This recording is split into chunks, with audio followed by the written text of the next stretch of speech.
तो शुरू करिए आज। बोलिए श्री प्राणनाथ प्यारे की जय, धाम के धनी की जय। कलश हिंदुस्तानी आज लईए छे। प्रथम लागू दो चरण को, धनिये न छुड़ायो खिना। लाख तली लाल ईड़िया, मेरे जीव के ही जीवन।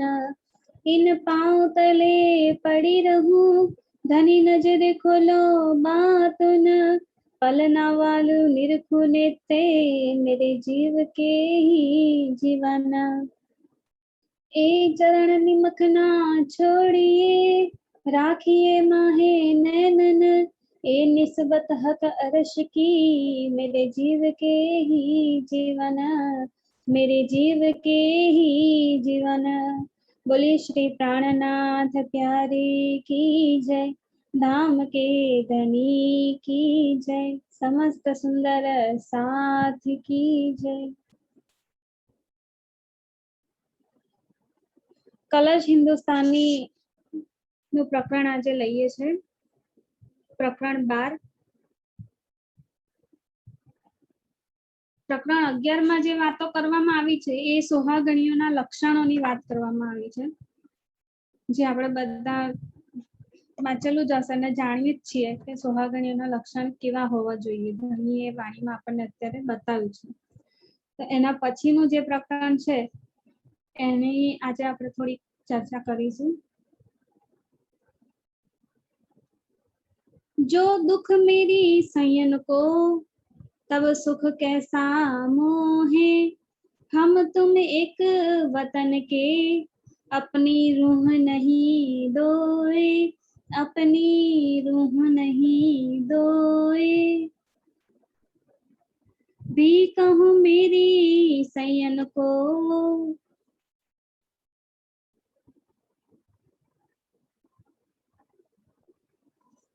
जो दुख मेरी सयन को, तब सुख कैसा मोहे।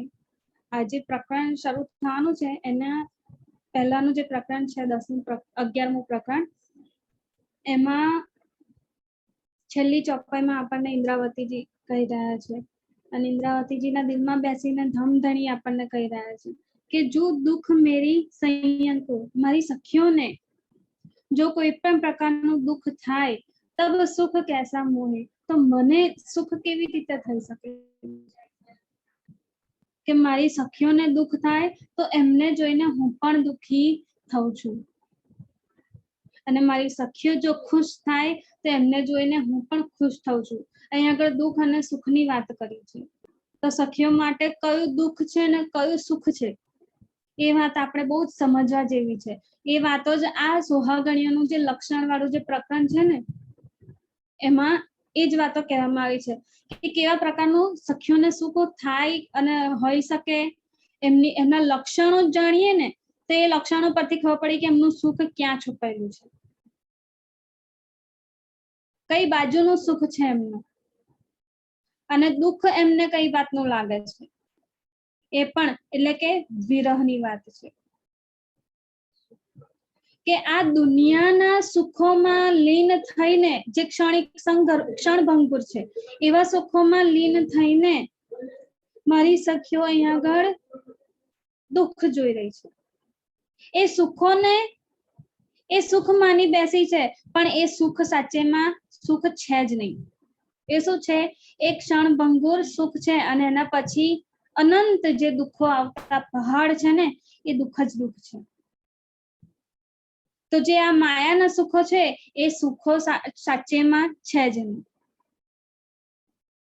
એટલે શું કે જો દુઃખ મેરી સૈયન કો, મારી સખીઓ જો માયામાં રચી પચી રહે તો એમને શું થશે?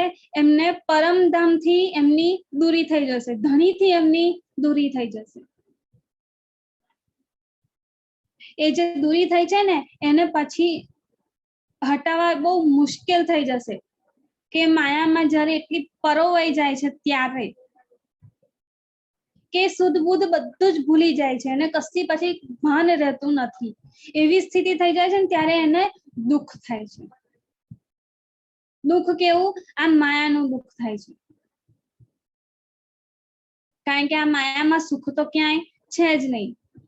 આ જીમી જે છે એ જીમી કેવી છે? જૂઠની છે. જૂઠ જીમી એ કેવી છે? દુઃખ ભરી છે.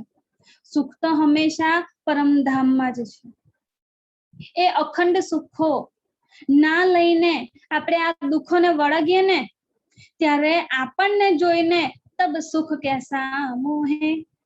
ઇન્દ્રાવતીજી અને ઇન્દ્રાવતીજીના દિલમાં બેઠેલા ધણી કહી રહ્યા છે કે ત્યારે એ દુઃખોમાં મારી રૂહો જ્યારે પરોવાઈ જાય છે ને, ત્યારે મને સુખ મળતું નથી, મને સુખ ઉપજતું નથી. પણ મારી સખ્યો જો આ ક્ષણભંગુર સુખોને છોડીને અખંડના સુખો, પરમધામના સુખો લેવા તૈયાર થઈ જાય છે ને, એ એમનું ઈમાન, એમનું વિરહ બતાવે છે ને, ત્યારે મને સુખ થાય છે, ત્યારે મને ખુશી મળે છે કે મારી રૂહો મારી પાસે આવવા માટે તડપી રહી છે, કે એમને એ અખંડના સુખો જોઈએ છે. આપણી તડપના લીધે આપણને તડપતા જોઈને ધણીને સુખ નથી થતું. ધણીને સુખ કયું થાય છે કે મારી રૂહ મારા જેવી જ છે, કે હું જેવી રીતે એમના વગર નથી રહી શકતો ને, એવી રીતે મારી રૂહ પણ મારા વગર રહી શકતી નથી. આ વાતનું એમને સુખ થાય છે. સુખ કેવું? ગર્વ વાળું સુખ. અહીંયા પણ આપણે જોતા હોઈએ છીએ કે કોઈ બાળક હોય એ બહુ સારું કામ કરે ને, તો એના માતા પિતા, એના ઘરના લોકોને બધાને ગર્વ થાય. તો એવી જ રીતે અહીંયા પરમધામના બીજા પણ આપણે કેટલાય, ઇન્ડિયાનું જ આપણે લઈ લઈએ ઉદાહરણ, કે ઇન્ડિયામાંથી કોઈ એક વ્યક્તિ ઇન્ડિયાનું નામ રોશન કરી દે ને, દેશનું નામ રોશન કરી દે ને, તો આખા દેશને એના પર ગર્વ થાય છે. તો એવી જ રીતે શું છે? પરમધામના સુખો પામવા માટે, ધણીને પામવા માટે રૂહ જ્યારે તડપી ઉઠે છે, વિરહ કરે છે, અને વિરહમાં અંદર એને પ્રેમ અને એ સુખ મળે છે ને, ત્યારે એને જોઈને ધણી ખુશ થાય છે કે મારી રૂહ પણ હવે મારા વગર રહી શકતી નથી. એ પણ મને એટલો જ પ્રેમ કરે છે, એટલો જ ઈશ્ક કરે છે જેટલો હું એને કરું છું. કે આપણે તો આપણો વિરહ બતાવીને ધણીને બતાવી પણ દઈએ છીએ કે ધણી અમે તને કેટલો પ્રેમ કરીએ છીએ, પણ ધણી તો કેટલો વિરહ કરી રહ્યા છે ને એ ધણી ક્યારેય આપણને બતાવતા નથી.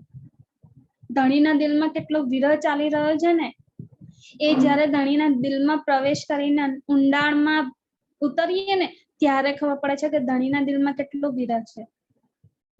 પરમધામની દ્રષ્ટિએ તો આપણે કહીએ છીએ કે આ ખેલ જોવામાં હજી ક્ષણ પણ નથી થઈ. પરમધામમાં તો એની એ જ પલ છે, એની એ જ ઘડી છે. ત્યાં કોઈ સમયની મર્યાદા નથી કે વહી જાય સમય. ત્યાં તો એની એ જ ક્ષણ છે, અને એ ક્ષણમાં આપણે આખો ખેલ જોઈ રહ્યા છે. આખા 3 બ્રહ્માંડ આપણે જોઈ લીધા છે. પણ અહીંયા આ બ્રહ્માંડમાં તો સમય છે, એટલે તો એને કાલમાયાનું બ્રહ્માંડ કીધું છે. તો આ કાલમાયાના બ્રહ્માંડમાં કેટલો સમય વીતી ગયો? વ્રજ આપણે ખાલી 400 વર્ષ પત્યા છે એવું નથી. 400 વર્ષ પહેલા આપણે 2 બ્રહ્માંડ જોઈ લીધા. વ્રજ પતી ગયું, રાસ પતી ગયો આપણો, અને હવે આ જાગણીનું બ્રહ્માંડ ચાલે છે ને, તો એ જાગણીના બ્રહ્માંડમાં 400 વર્ષ થઈ ગયા છે. ઇન્દ્રાવતીજી ખુદ એટલી જાગૃત થઈને ધણીને પ્રાપ્ત કરી ચૂકી છે, છતાં પણ આપણા લીધે એ રાહ જોઈ રહી છે. અને એવી જ રીતે ધણી પણ આપણી રાહ જોઈ રહ્યા છે. તો કેટલો વિરહ હશે એમની અંદર. આપણને તો વિરહ પેદા આપણી અંદર એ વિરહ ઉભો નથી થતો. કેમ? કારણ કે હજી આપણને કશું યાદ આવ્યું નથી, આપણને એ તડપ ઊભી થઈ નથી. પણ જેને યાદ છે એને કેટલી તડપ ઊભી થાય છે. ધણી તો ક્યારેય કશું નથી ભૂલ્યા. ભૂલ્યા તો આપણે છીએ.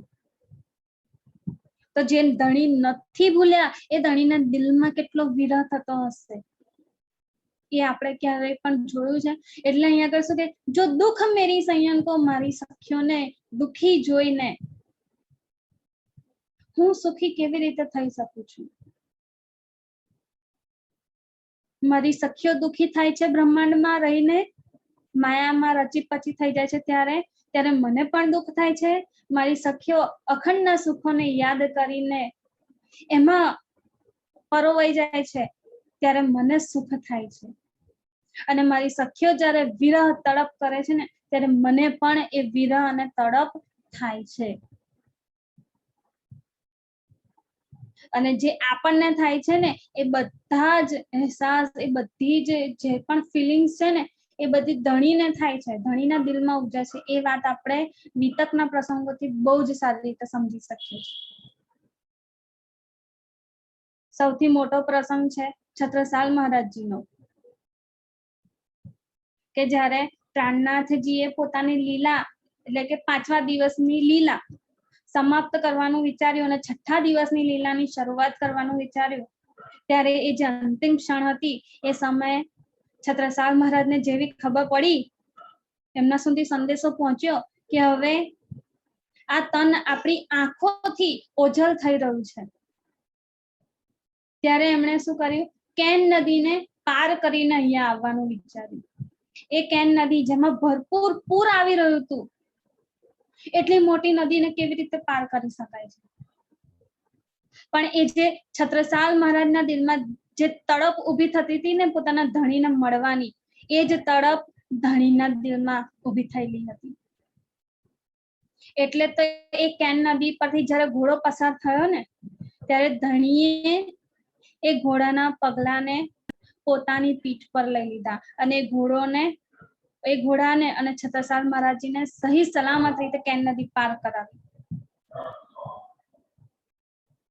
અને આ એક માત્ર પ્રસંગ નથી, આ તો વર્ણવ્યો છે એટલે આપણે જાણી શકીએ છીએ. પણ બીજા એવા કેટલાય પ્રસંગો છે ને કે જે વર્ણવ્યા નથી, પણ ધણીને એનું એ દુઃખ અને સુખ થાય છે. એ આપણે એમાં જ્યારે ડૂબીએ ને ત્યારે આપણને ખબર પડે છે. તેમાં આપણે જોઈ શકીએ છીએ 12 મોમિનોનો જે પ્રસંગ છે કે જે દિલ્હીમાં ગયા અને દિલ્હીમાં જઈને જ્યારે એમને એ જે માર પડ્યો ને તો એ મારના સોડા મોમિનોને પડ્યા છે. એ દર્દ મોમિનોને થયું? ના, એ દર્દ તો ધણીના પીઠ પર ઉભરી આવ્યું હતું, ધણીના દિલ પર એ સોડા પડ્યા હતા. એ વાતો વિતકમાં જાહેર નથી કરી, પણ આપણે જ્યારે એ સમયની અંદર ડૂબીને જોઈએ છે ને ત્યારે આપણને ખબર પડે છે. એટલે તો એના પછીના પ્રકરણમાં કહી દીધું ચોખ્ખું કે આ જે માર જે લોકોએ માર્યો છે ને, જે કાફરોએ માર્યો છે ને, એ માર મોમિનોને નથી માર્યો, એ માર ખુદાને એટલે કે મને માર્યો છે. એવું એ લોકો જાણતા નથી, જેને માર માર્યો છે એ લોકો. એટલે એની ભરપાઈ તો હવે એમણે એ લોકોએ કરવી જ પડશે. હવે તો 14 લોકમાં ક્યાંય પણ છુપાઈ જાય ને તો પણ એમને ક્યાંય છુપવાની જગ્યા મળશે નહીં. હવે એ લોકો બચી શકશે નહીં. તો જે માર મોમિનોને પડ્યો ને એ માર, એનું દુઃખ, એની પીડા જે છે ને એ ધણીએ સહન કરી છે. એમને પીઠ પર એ પ્રસંગ જ્યારે આવે ને ત્યારે એ પ્રસંગમાં આપણે ડૂબીને જોઈ શકીએ કે એનું ચિંતવન કરીને આપણે જોઈએ કે ધણીને એ સમયે કેટલું દુઃખ પહોંચ્યું હશે. આપણને એવું લાગે કે જ્યારે કાનજીભાઈ ધણીને એ ખબર પહોંચાડે છે ત્યારે ધણીને ખબર પડી કે મોમિનોને આ રીતે માર પડ્યો છે. એટલું બધું લેટ થઈ ગયું કે માર રાતે માર્યો અને સવારે ધણીને ખબર એ ન્યૂઝ પહોંચી કે આ રીતે મોમિનોને દિલ્હીમાં માર પડ્યો છે, આખી રાત એમને મારવામાં આવ્યા છે. તો એ વાત ધણીને સવારે ખબર પડી? ના, એ તો એ જ ક્ષણે, જે ક્ષણે ચાબુક મોમિનોને મારવામાં આવ્યું ને એ જ ક્ષણે ધણીને તો ખબર પડી ગઈ કે મારા મોમિનો અત્યારે બહુ મોટી મુશ્કેલીમાં ફસાયેલા છે.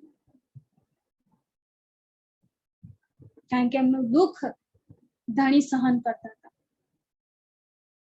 જેવી રીતે છત્રસાલ મહારાજનો ઘોડો ધણીએ પોતાની પીઠ પર ઉઠાવી લીધો અને છત્રસાલ મહારાજને સહી સલામત બહાર કાઢ્યા, નદી પાર કરાવી દીધી. તો એવી જ રીતે 12 મોમીનોનો માર ધણીએ નહીં ખાધો?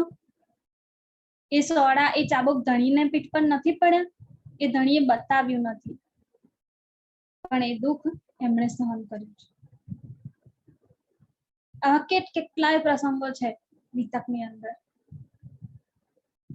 કે જેમાં આપણે જ્યારે ડૂબીને જોઈએ ને ત્યારે આપણને ખબર પડે છે કે આમાં ધણીને એ સુખ મળ્યું છે અને આમાં આ પ્રસંગમાં આ વાતમાં ધણીને દુઃખ મળ્યું છે. ધણીએ એ દુઃખને સહન કર્યું છે. એટલે શું કે જો દુઃખ મેરી સૈયન કો, મારી સખીઓને જો દુઃખ પડે માયાની અંદર, ગમે તેવું દુઃખ, માયાનું દુઃખ પડે તો પણ ધણી દુઃખી થાય છે અને આ પરમધામના સુખથી જ્યારે અલગ થાય છે ને ત્યારે પણ ધણીને દુઃખ થાય છે. તો સુખ કેસા મોહે, મને કેવી રીતે સુખ મળી શકે છે, હું કેવી રીતે ખુશ રહી શકું છું? આપણે એવું વિચારીએ છીએ કે ધણી એ તો પરમધામમાં બેઠા છે અને આપણે અહીંયા માયામાં આ દુઃખોમાં પડેલા છીએ. ધણીને શું દુઃખ મળ્યું? ધણીએ જેટલું દુઃખ સહન કર્યું છે ને એટલું તો આપણે જોયું પણ નથી. સહન કરવું તો બહુ દૂરની વાત. ધણીએ તો એ બધું સહન કર્યું છે,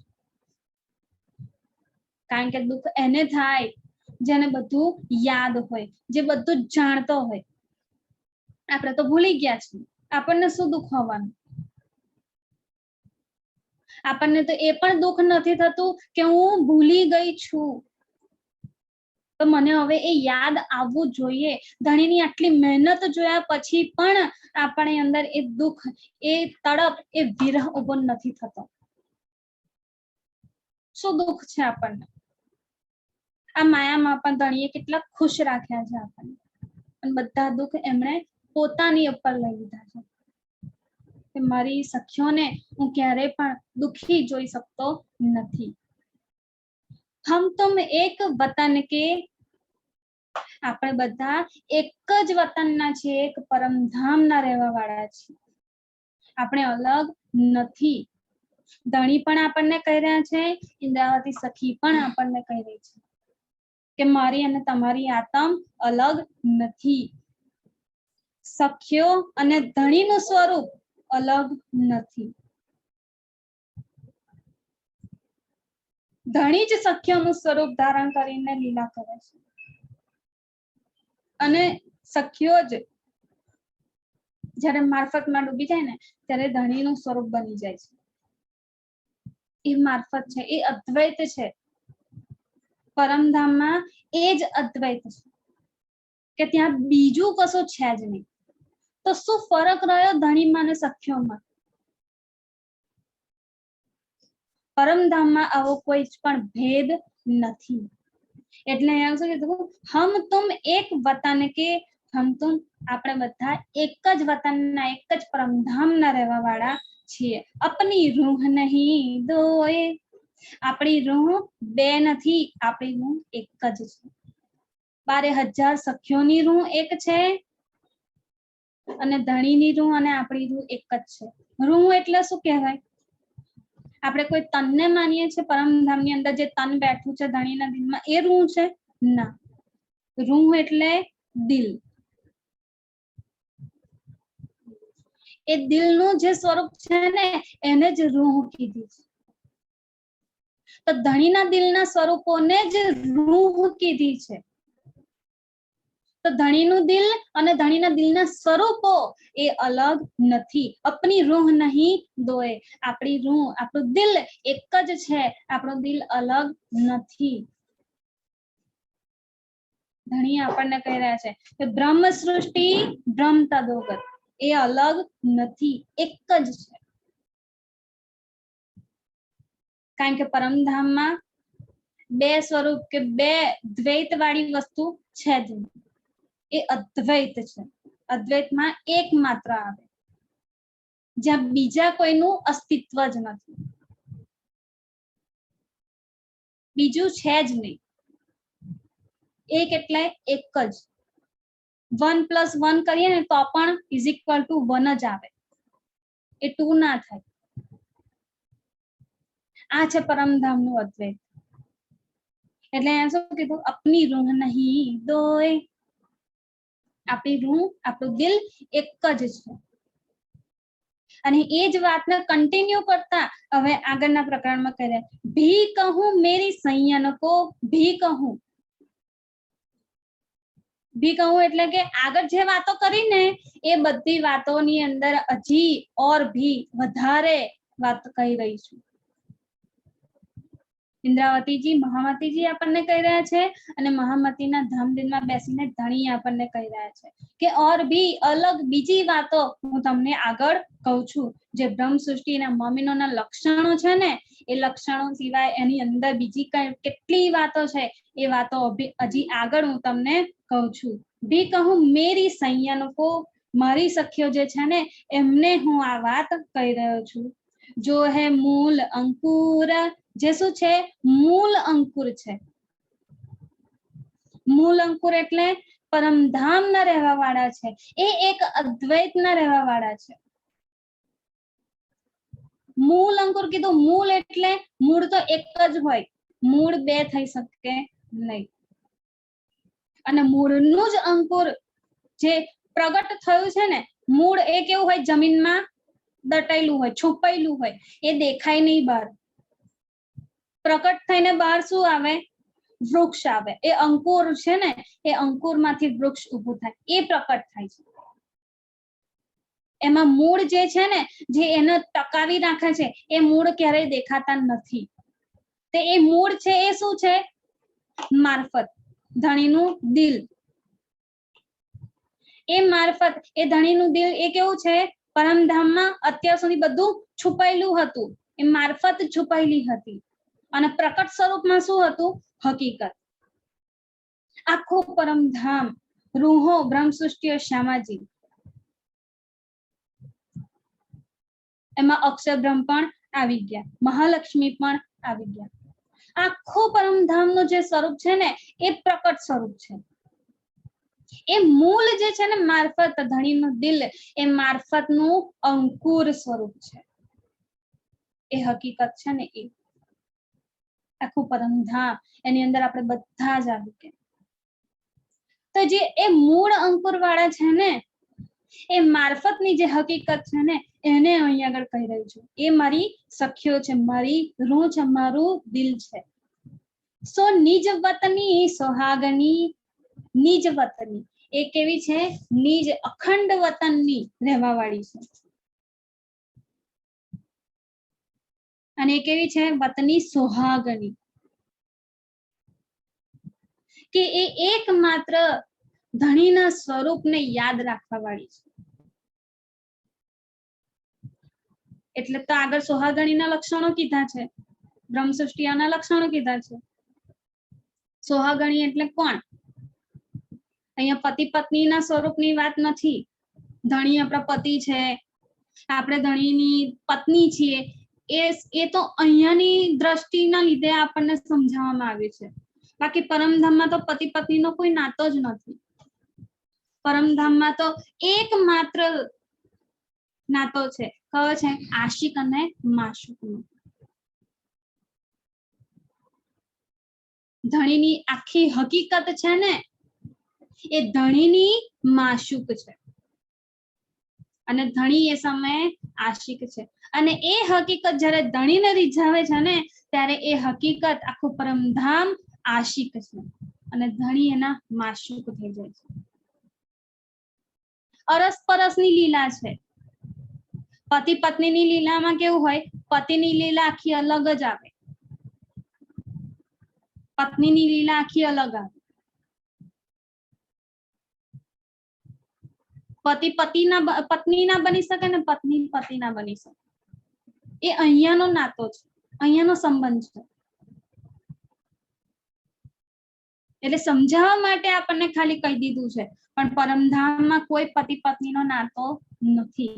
પરમધામમાં તો આપણે એકમાત્ર આશિક માશુકનું સ્વરૂપ છે. ધણી આપણા આશિક છે અને આપણે ધણીના માશુક છીએ, અને ધણી આપણા માશુક છે તો આપણે ધણીના આશિક છીએ.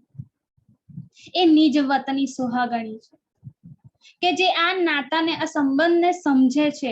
અખંડનું નિસ્બત છે આ.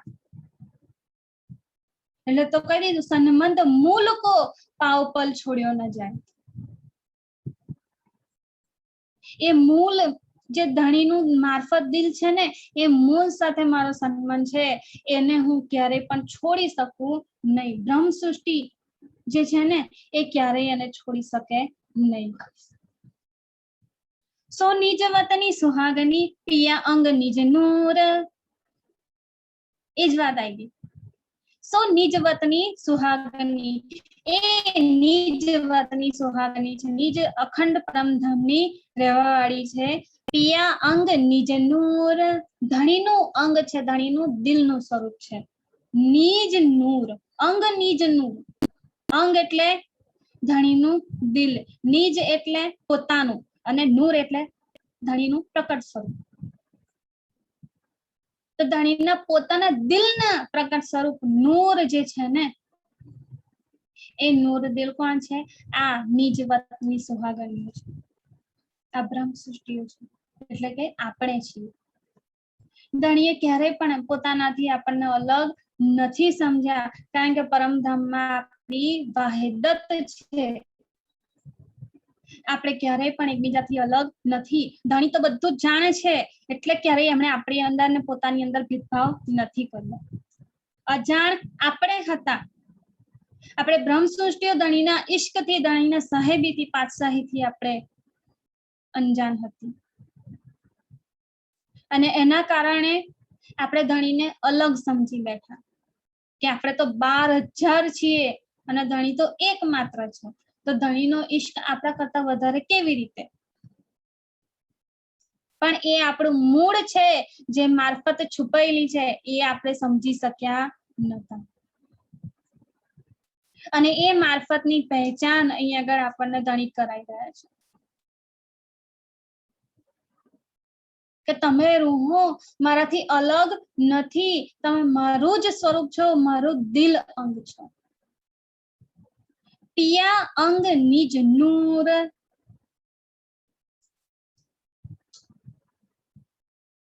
ધણીનું, પિયાનું અંગ દિલ નિજ નૂર છે. પોતાનું દિલનું સ્વરૂપ જ આ રૂહો છે, પ્રકટ સ્વરૂપ છે, હકીકત છે. અહીંયા આપણે જોઈએ ને તો શરીરમાંથી આ દિલની ધડકનો બંધ થઈ જાય ને, આ શરીર શેનાથી ચાલુ છે? તો આ દિલની ધડકનોથી જ ચાલુ છે. આ ધડકનો, આ દિલ બંધ થઈ જાય, આ હૃદય બંધ થઈ જાય તો આ શરીર નિર્જીવ થઈ જાય, એની અંદર પ્રાણ રહે નહીં. પણ પરમધામનું સ્વરૂપ કેવું છે? અખંડ છે. પરમધામના સ્વરૂપથી ધણી, એ પરમધામનું સ્વરૂપ એટલે ધણીનું દિલ, ધણીનું સ્વરૂપ એ ક્યારેય પણ દિલથી અલગ થતું નથી. એ ધણીની દિલની જે ધડકનો છે ને, ક્યારે રોકાતી નથી, એટલે તો એ અખંડ સ્વરૂપ છે. જે બંધ થઈ જાય તો એ અખંડ કહેવાય નહીં. જે કન્ટિન્યુ ચાલુ જ છે, બસ એ ધણીના દિલની ધડકનો, એ ધણીનું દિલ. અહીંયા જેવું નથી. આ તો માંસપેશી, રક્તથી ને ગંદકીથી ભરેલું છે. અહીંયા જેવું પરમધામનું કોઈ સ્વરૂપ છે જ નહીં. ના અહીંયાના શરીર, અહીંયાના તન જેવા પરમધામમાં કોઈ તન છે કે ના અહીંયાના દિલ જેવું કોઈ દિલ છે. ત્યાં દિલ એટલે કોઈ આકાર, આપણે પેલું પાન આકારમાં આપણે દિલ દોરી દઈએ એવું દિલ નથી. જે હૃદય અહીંયા આગળ પમ્પિંગ કરે અને શરીરને ચાલુ રાખે છે, એવું હૃદય નથી ધણીમાં, ધણીના સ્વરૂપમાં, ધણીના તનમાં. કારણ કે ત્યાં માંસ, રક્ત કે એવું કશું જ ગંદકી જોવા મળતી નથી. પરમધામના નૂરી તનમાં તો માત્ર ને માત્ર ઇશ્ક વહે છે. ત્યાં કોઈ રક્તની કે એની જરૂરત જ નથી. ઇશ્કથી ચાલે છે બધું. અને ઈ ઈશ્કને જે દિલ કીધું છે અને દિલની અંદર જ ઈશ્ક છે, એનો કોઈ આકાર નથી, એ પોતાની રીતે અનંત આકાર ધરી શકે છે, એટલે કે હકીકત સ્વરૂપ બની શકે, જેવું ઈચ્છે એવું સ્વરૂપ એ ધારણ કરી શકે છે. એટલે તો ધણીનું દિલ, ધણીનું સ્વરૂપ એ ક્યારેક રૂહ બનીને લીલા કરે છે, તો ક્યારેક પશુ પંખી જાનવર બનીને લીલા કરે છે, તો જળ, અગ્નિ, વાયુ, આકાશ, પરમધામની જીની, મોહલાતો, નહેરો, ચહેબચ્ચા, ફૂલ, બાગ બગીચા, જે કંઈ પણ પહાડ સ્વરૂપ, જે તિનકાથી લઈને પહાડ સુધીનું જે કંઈ પણ સ્વરૂપ છે ને બધું ધણીનું પોતાનું નિજ સ્વરૂપ છે, અનંત સ્વરૂપ ધારણ કરે છે. ઘાસનું તણખલું પણ છે ને તે પણ ધણીનું જ દિલનું સ્વરૂપ છે. શું આકાર એને આપીએ આપણે?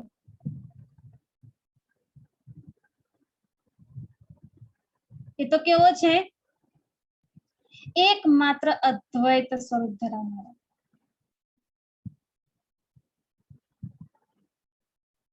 સાકાર સ્વરૂપ છે આપણું, શુદ્ધ સાકાર,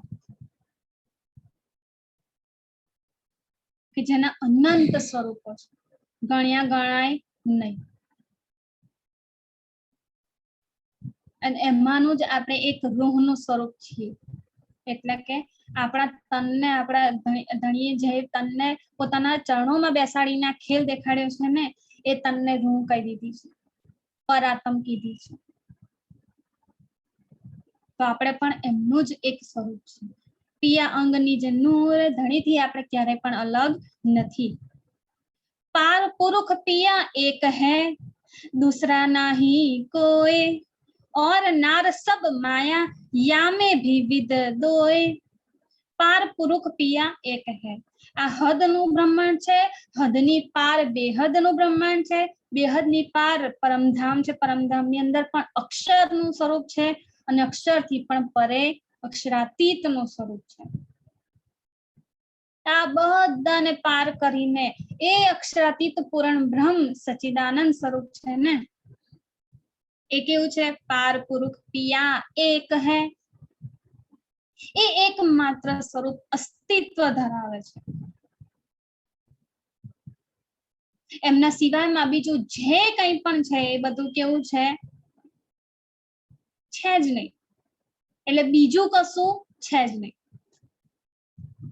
પરમધામમાં બીજું અસ્તિત્વ કોઈ છે જ નહીં, ધણીનું જ અસ્તિત્વ છે બધું. એટલે શું કીધું? પાર પુરુખ પિયા એક હૈ, દૂસરા નહીં કોઈ. પરમધામમાં એકમાત્ર અદ્વૈત સ્વરૂપ છે. એ અદ્વૈત ધણીનું પોતાનું સ્વરૂપ, મૂળ અદ્વૈત ધણીનું દિલ મારફત સ્વરૂપ, અને એ મારફત જ્યારે પોતાના જ દિલના સ્વરૂપ સાથે, અનંત સ્વરૂપ સાથે, પ્રકટ સ્વરૂપ સાથે લીલા કરે ને, ત્યારે એ લીલાને શું કહેવાય? સ્વલીલા અદ્વૈત. તો કેવી રીતે એનું 3 પ્રકારનું થયું? એક મૂળ અદ્વૈત, બીજું અદ્વૈત સ્વરૂપ, અને ત્રીજું છે સ્વલીલા અદ્વૈત. એક છે મારફત મૂળ, બીજું છે હકીકત અદ્વૈત, અને ત્રીજી છે એ બંને વચ્ચે થતી લીલા, સ્વલીલા અદ્વૈત. એટલે એ શું છે?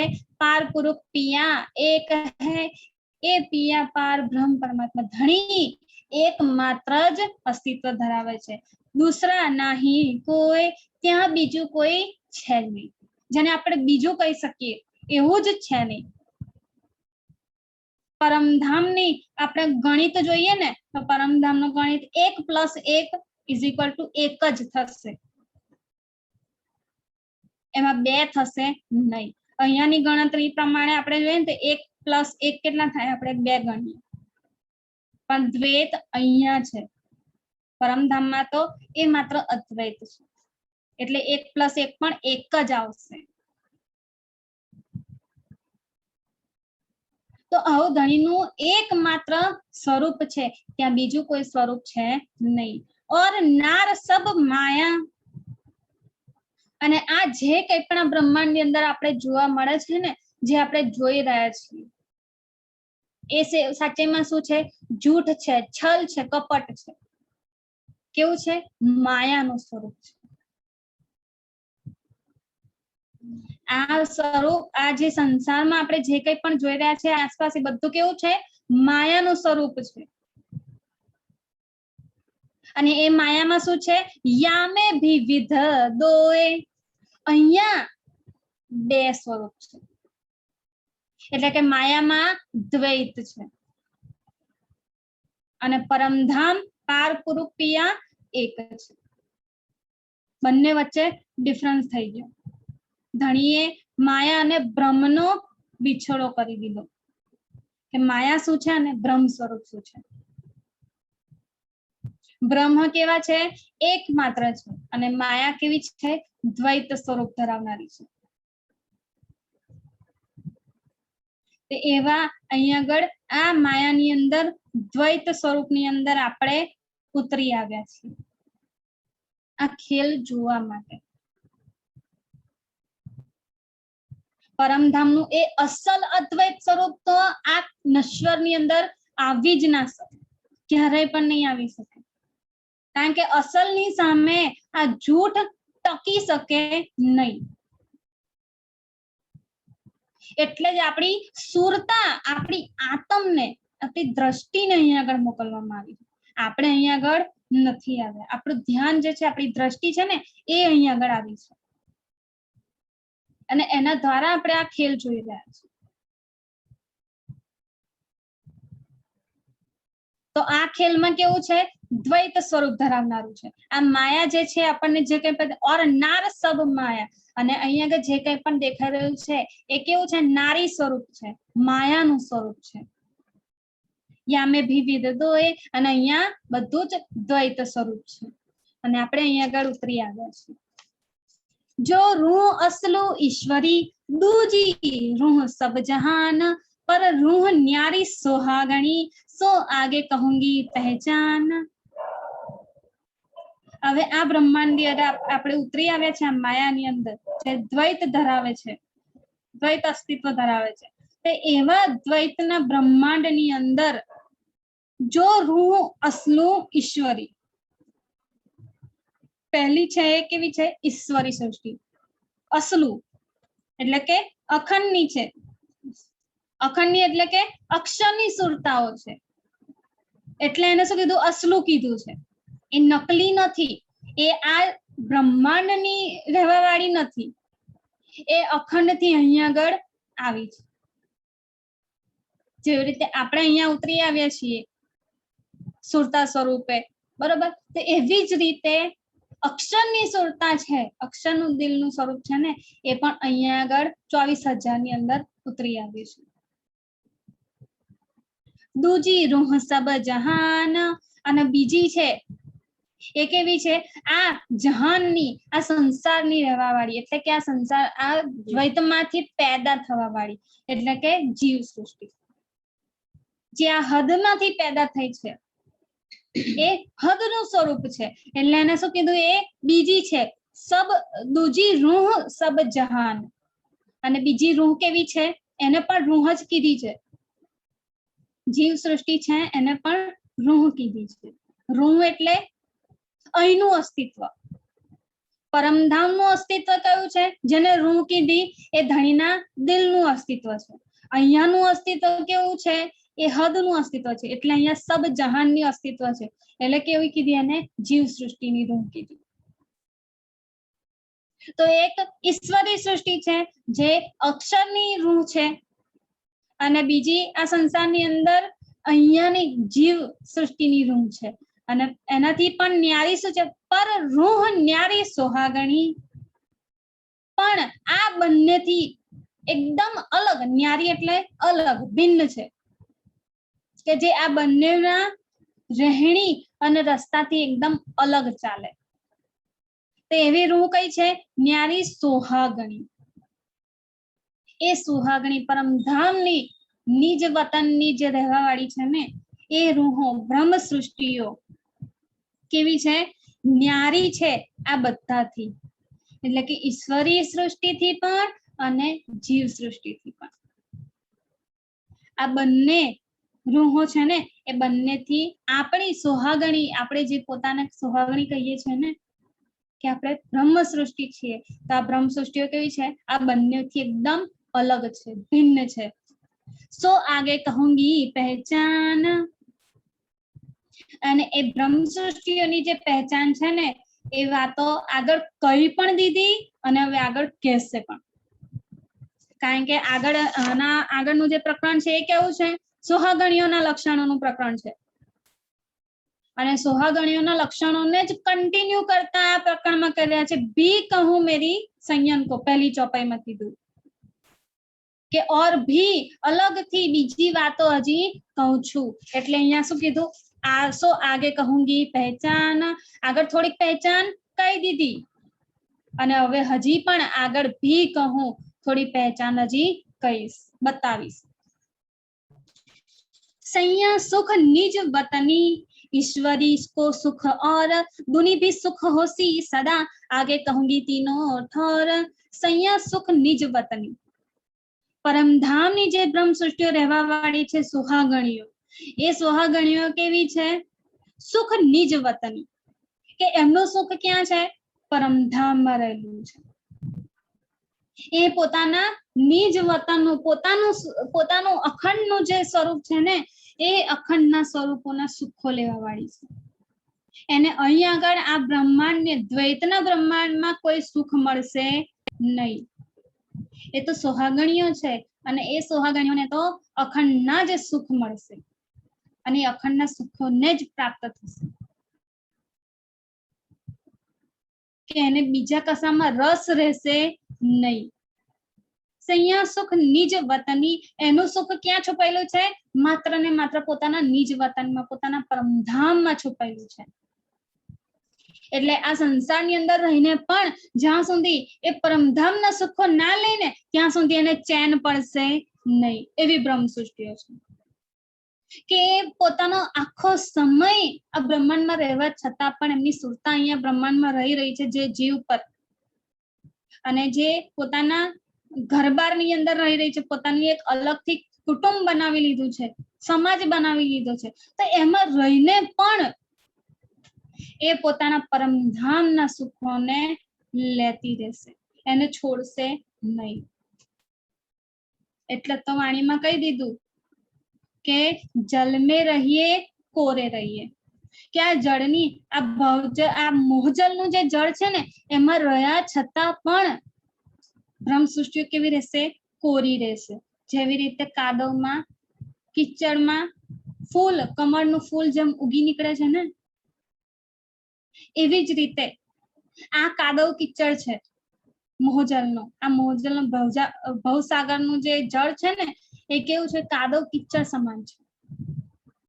અને આ જલની અંદર રહીને પણ કમળની જેમ ખીલી ઉઠે ને એવું કોરું ફૂલ છે, એવી કોરી પોતાનું અસ્તિત્વ એવું ધરાવનારી છે, કોરું અસ્તિત્વ ધરાવનાર, કે એને આ બ્રહ્માંડનું જે જલ છે, આ બ્રહ્માંડ જે પાસ છે ને એનો રંગ છે એ લાગી શકતો નથી.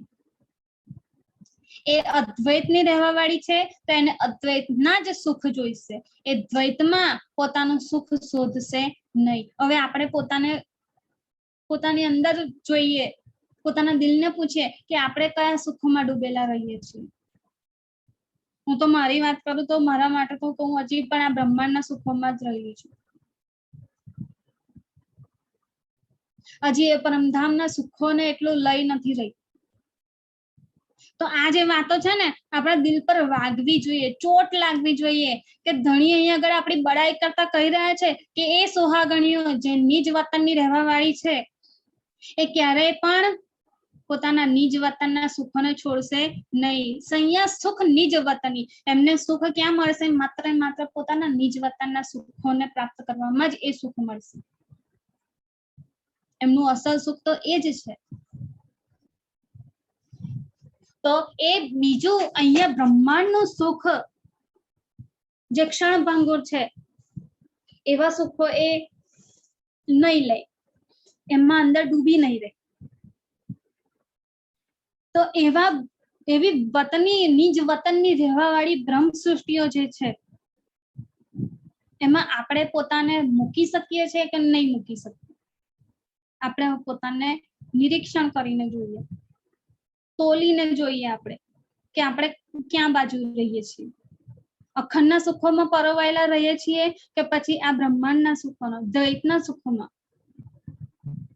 કારણ કે ધણીએ તો આપણી બહુ મોટી મોટી બડાઈઓ કરીને અહીંયા આગળ કહી દીધું, તો આપણે એ બડાઈને ફીટ બેસીએ પણ છીએ. એને તો કીધું સંયા સુખ નિજ વતની, અખંડનું સુખ પ્રાપ્ત કરવા વાળી એ માત્ર બ્રહ્મ સૃષ્ટિઓ છે. ઈશ્વરી કો સુખ ઓર, અને ઈશ્વરી જે અક્ષરની સુરતાઓ છે એને પણ અલગથી સુખ મળવાનું. એનું સુખ અલગ છે, ભિન્ન છે. કેવું છે? તો એને યોગ માયાનું સુખ લેવા વાળી છે. અક્ષરની સુરતા છે, અક્ષરને ક્યાંથી સુખ મળે છે? તો અક્ષરની લીલા સત્તાની લીલા છે, એની લીલા યોગ માયાની અંદર થાય છે. તો યોગ માયામાં જેટલી પણ લીલાઓ થાય છે ને એ બધી લીલાઓનું સુખ લેવા વાળી એ છે. બેહદનું સુખ ઈશ્વરીઓ લેશે, પણ બેહદ થી પરે જે અખંડ પરમધામના સુખો છે એ ઈશ્વરીઓને પણ મળી શકતા નથી. કારણ કે એ અંદરના મારફતના સુખો છે, જેને મારફત જે ધણીનું દિલ છે ને, બ્રહ્મ સૃષ્ટિઓ છે ને, એને જ મળી શકે છે. એટલે અહીંયા શું કીધું? સખ્યોનું, રૂહોનું, પરમધામની રહેવા વાળી જે સખ્યો છે એનું સુખ કેવું છે? નિજ વતની, પોતાનું અખંડનું સુખ, પરમધામનું રંગમહલનું સુખ છે એ લેવા વાળી છે. અને ઈશ્વરીઓને જે સુખ મળે છે એ કેવું છે? બીજું અલગનું સુખ છે. એ પરમધામની અંદર જે રંગમહલમાં આપણે સુખો લઈએ છીએ એ સુખ એમને નસીબ નથી. દુની ભી સુખ હોશી સદા, આગે કહુંગી તીનો ઠાર. અને દુનિયા વાળા જે જીવ સૃષ્ટિઓ છે, ત્રીજી રૂહ જે કીધી છે, એમના સુખ પણ કેવા છે? આ હદના છે. પણ એમને પણ એક ચાન્સ મળ્યો છે. એટલે શું કીધું? દુની ભી સુખ હોશી સદા. સદા એટલે અખંડના સુખો ભોગવશે. આ હદના જીવો બેહદના અખંડ બહિસ્તોના સુખ ભોગવશે. ક્યારે ભોગવશે? કે જ્યારે એ પોતાના જીવના અહીંયાના હદના સુખોને છોડીને એ પૂર્ણ બ્રહ્મ પરમાત્માની ધણીની પહેચાન કરી લે ને કે એ જ એકમાત્ર અસ્તિત્વ ધરાવે છે, ધણી સિવાય બીજા કોઈનું અસ્તિત્વ નથી, આ પહેચાન કરી લે ને ત્યારે એવા જીવો જે છે ને એ કેવા? અખંડના સુખો એટલે કે બહિસ્તોના સુખો પ્રાપ્ત કરી શકે છે. બહિસ્તોમાં અહીંયાના દરેક જીવોને મૂકવામાં આવ્યા છે. આપણે બધા જાણીએ છીએ 8 પ્રકારની બહિસ્તો છે. પહેલી અને બીજી બહિસ્તો તો બ્રહ્મ સૃષ્ટિ અને ઈશ્વરી સૃષ્ટિઓના જીવો માટે છે. અને આ સિવાયમાં જેટલા પણ બીજા છે એ બધા કેવા છે? જીવ સૃષ્ટિઓ. એ બધાને અલગ અલગ કેટેગરીમાં મૂકવામાં આવશે. 8મી બહિસ્ત પણ બધાને મળશે ને તો પણ કેવી રીતે મળશે? તડપી તડપીને પછતાવો થશે. એ પછતાવાની અગ્નિમાં બળી બળીને એ લોકોને એ સુખ મળશે. એમને અખંડની બહિસ્ત નહીં મળી જાય કે જેમણે કશું કર્યું જ નથી, જેમણે કશું કદી જાણ્યું જ નથી, કોઈ પહેચાન નથી કરી અને આ જે મનુષ્ય તન મળ્યું છે, આ જે જીવન મળ્યું છે એને વ્યર્થમાં ગવાઈ દીધું છે ને, એવા બધાને અખંડ બહિસ્ત મળશે ખરી 8મી, પણ કેવી રીતે? એ 10 પ્રકારની દોજખ જ્યારે પાર કરીને જશે ને ત્યારે. એનું વર્ણન પણ આપણી વાણીમાં છે. એ દોજખના એ દુઃખો જ્યાં સુધી નહીં લે ને, એ દોજખમાં બળી બળીને જ્યાં સુધી એ શું કહેવાય પાક નહીં થાય, પવિત્ર નહીં થાય ને એમનું દિલ, ત્યાં સુધી એવા જીવોને 8મી બહિસ્ત નસીબ નથી થવાની. એમાંથી પાર થઈને પસાર થઈને પછી 8મી બહિસ્તને મળશે. તો જીવ સૃષ્ટિઓને દુની ભી, આ દુનિયાના જે સંસારના જે લોકો છે, જીવો છે ને, એ બધા પણ સુખ હોશી સદા, એમના પણ સુખો અખંડના મળશે એમને પણ એ બધા કેવી રીતે આવી રીતે મળશે અને એના માટે શું કે આગે કહુંગી તીનો ઠર આ ત્રણેય બ્રહ્મ જે રૂહો છે બ્રહ્મ સૃષ્ટિ ત્રણેય પ્રકારની સૃષ્ટિ છે એ સૃષ્ટિઓની જે કંઈ પણ વાતો છે એ બધી વાતો હવે આગળ કહીશ એ લક્ષણ સંયા અંકુરી जो होसी इन घर ए वचन वतनी सुन के आवत है तत्पर ए लक्षण संज्ञा अंकुरी આ સોહાગણિયાના લક્ષણો જે છે ને એ જ કન્ટિન્યુ ચાલી રહ્યા છે અને એને લઈને શું કહે છે એ લક્ષણ સંજ્ઞા અંકુરી જો હોસી ઇન ઘર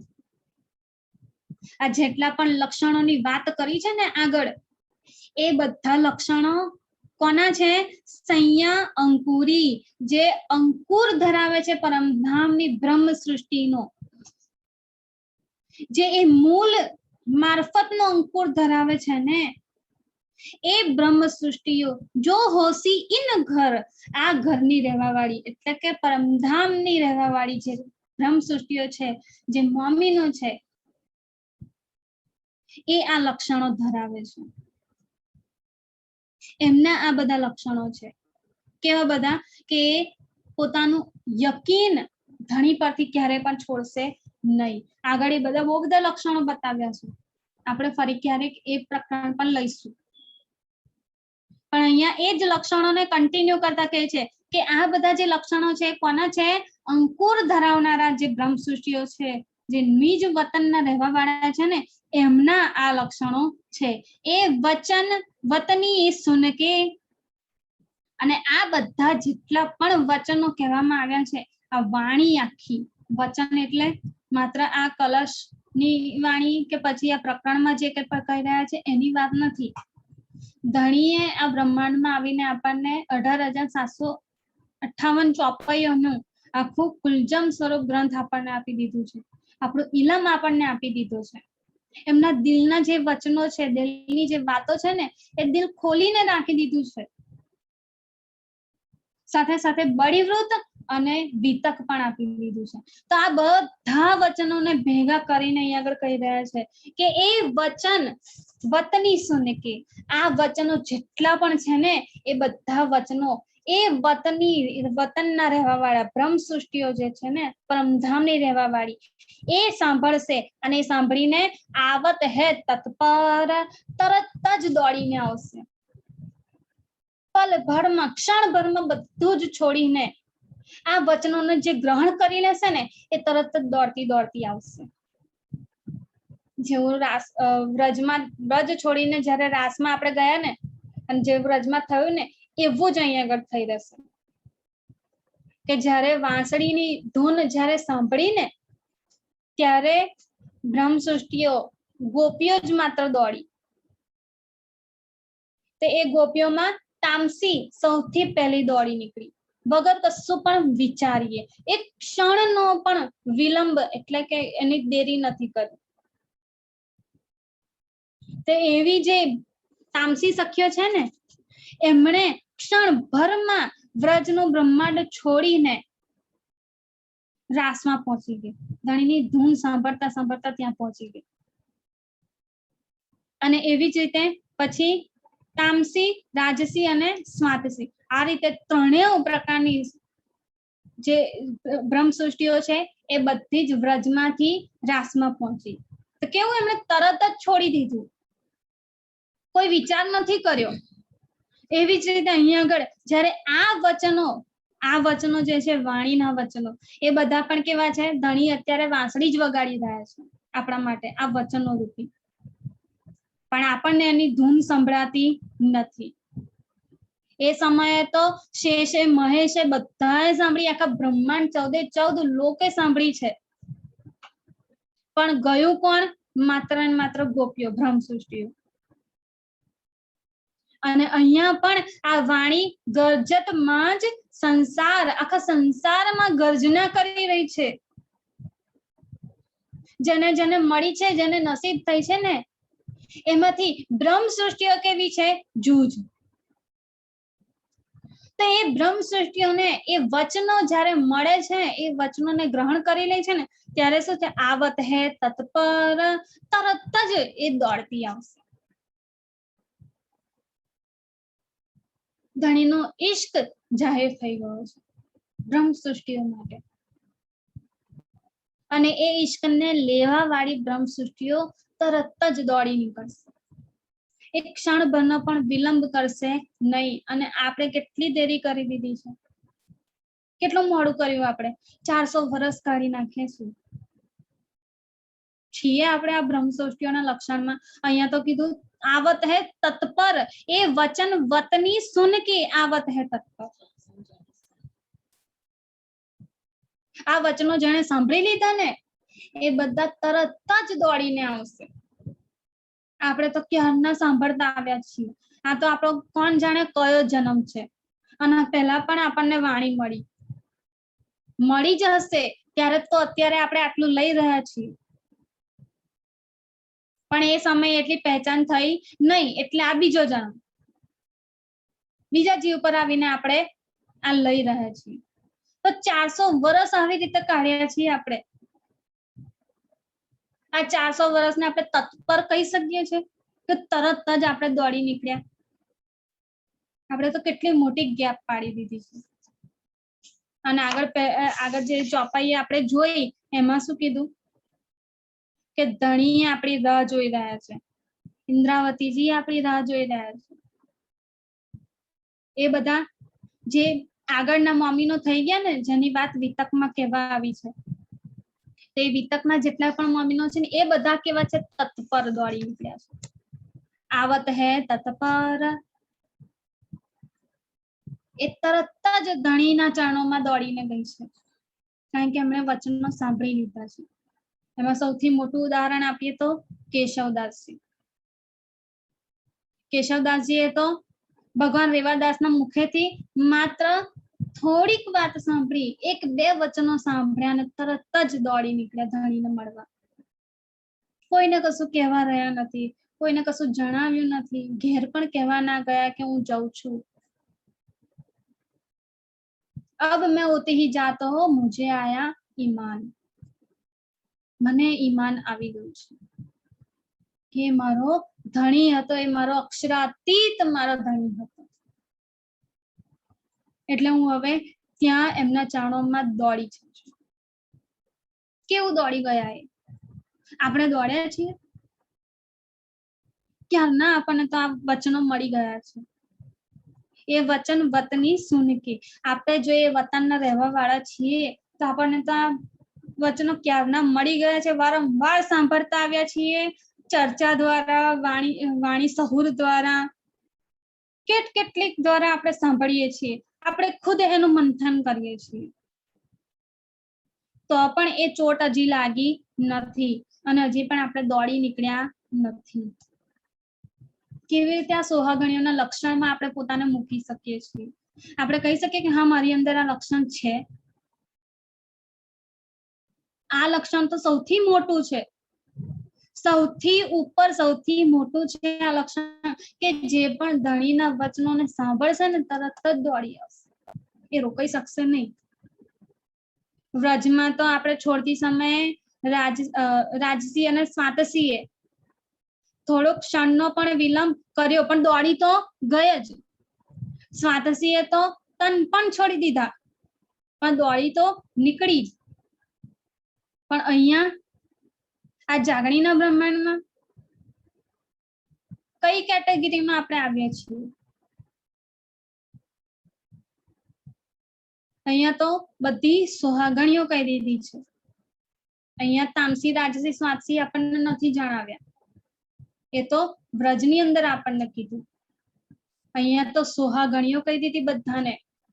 અને સોહાગણીનું પહેલું લક્ષણ જ આ છે કે જ્યાં જે ક્ષણે ધણીનું વચન સાંભળશે ને, એ ધણીના મુખેથી નીકળેલા વચનો સાંભળશે, એ વચનો જેવા સાંભળશે ને, વીજ દોડી નીકળશે.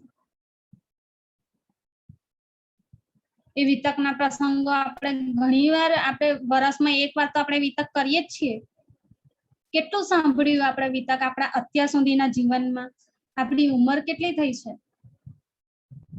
મારી તો 27 થાય છે. 27 વર્ષમાં તો બાળપણનો થોડાક સમય કાઢી નાખીએ, બધાનો બાળપણનો થોડોક સમય કાઢી નાખીએ તો છેલ્લામાં છેલ્લા 7 વર્ષ કે ચલો 10 વર્ષ કાઢીએ.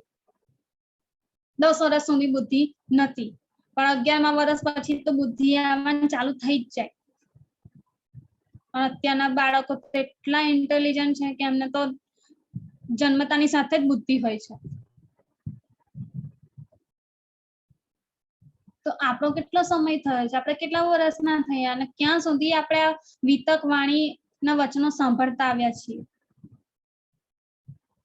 આપણે દોડી નીકળે, હજી એ દોડવાની ક્ષમતા આપણી અંદર આવી નથી. કેવી રીતે આપણે એ સોહાગણીનું લક્ષણ આપણી અંદર કહી શકીએ છીએ? કારણ કે હજી એ ચોટ જ નથી લાગી તો દોડીએ કેવી રીતે? વાણીમાં કીધું છે ને, સૂતા હોય સો જાગ્યો, જાગ્યા બેઠા હોય, બેઠા ઠાડા હોઈયો, ઠાડા પાવ ભરી આપીશું. કે જે સૂતું છે એ જાગો, આંખો ખોલો, જાગીને બેઠા થાવ. જે બેઠું છે એને કહે છે ઊભા થાવ, અને જે ઊભું છે એને કહે છે ચાલો. એક સ્ટેપ આપણને ધણીએ બતાવ્યા છે. પણ જ્યાં સુધી સૂતા છીએ, સૂતામાંથી જાગ્યા નથી, જાગીને બેઠા નથી થયા, બેઠા થઈને ઊભા નથી થયા, અને ઊભા થઈને ચાલ્યા નથી, તો દોડવું તો બહુ દૂરની વાત છે. હજી આ બધા સ્ટેપમાં આપણે ક્યાં છીએ? હજી સૂતેલા છીએ, સૂતેલામાંથી જાગૃત થયા છીએ, આંખો ખોલી છે, આંખો ખોલી તો બેઠા થયા છીએ, બેઠા થયા તો ઊભા થયા છીએ, અને ઊભા થયા તો પગ ભર્યા છે. આપણે કયા સ્ટેપમાં આપણે આવીએ છીએ એ પણ હજી આપણને નથી ખબર. તો કેવી રીતે આપણે પોતાને સોહાગણી કહી શકીએ છીએ? ઘણી આપણને આ વાતો કરતા કરતા આપણને પ્રશ્ન કરી રહ્યા છે કે એ જે મોમીનો હતા, જેમના નામ વિતકમાં કહી દીધા, એ બધા મોમીનો તો દોડી નીકળ્યા, તત્પર આવી ગયા છે. તમે કેમ હજી આટલી વાર કરો છો? સોહાગણીઓના લક્ષણોમાં આ વાર, આ મોડું છે જ નહીં.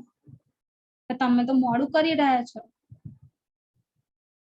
400 વર્ષ તો વીતી ગયા છે, હજી કેટલા વીતાવા છે? 440 વર્ષ વીતી ગયા છે, તો હજી આપણી અંદર એ ચોટ અને દોડવાની ક્ષમતા હજી આવી નથી. તો આજે અહીંયા જ રાખીએ, આગળ ફરી ક્યારેક વધીશું. ચોપાઈ દોહરાઈ દઈએ.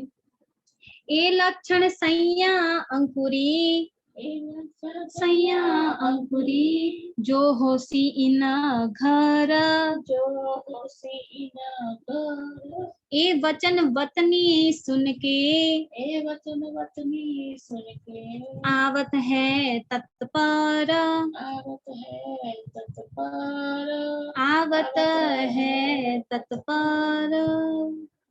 बोलिए श्री प्राणनाथ प्यारे की जय, धाम के धनी की जय।